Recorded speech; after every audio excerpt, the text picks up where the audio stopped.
The Apostle Paul first came to the port city of Ephesus on his second missionary tour, probably in 52 CE, accompanied by Aquila and Priscilla. After a short visit, Paul departed, leaving Aquila and Priscilla behind to continue preaching and teaching. But on his third missionary tour, Paul stayed for about 3 years, zealously carrying out his ministry and forming a close bond with the Ephesian brothers. Later, about 60 or 61 CE, the Apostle Paul wrote the letter to the Ephesian congregation. He wrote it from Rome, where he was under guard awaiting trial.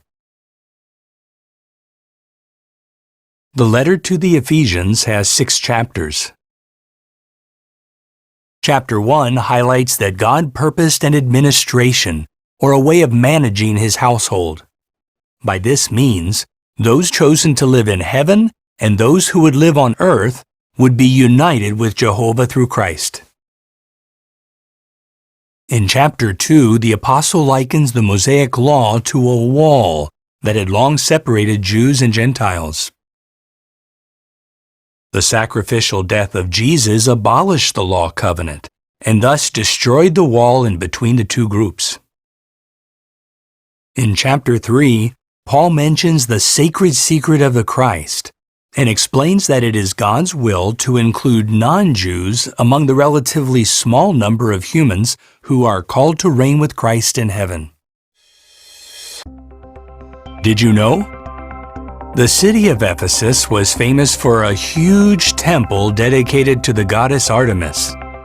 As related in Acts chapter 19, silversmiths of Ephesus had a lucrative business selling small silver shrines of Artemis. During his roughly 3-year stay in Ephesus, Paul had exposed as wrong the use of images in worship. As a result, a number of people in Ephesus abandoned their idolatry and became believers. Because of that, those making and selling such idols became infuriated and caused a riot. In chapter 4, the Ephesians are counseled to put away the old personality, according to their former conduct, and to put on the new personality, in harmony with Jehovah's will. In chapter 5, Paul encourages the Ephesians to go on walking in love. That love should be reflected in the family.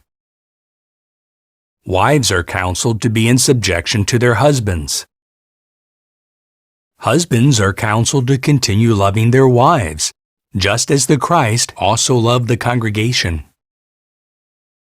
In chapter 6, Paul uses an illustration about armor and urges the Ephesians to put on the complete suit of spiritual armor.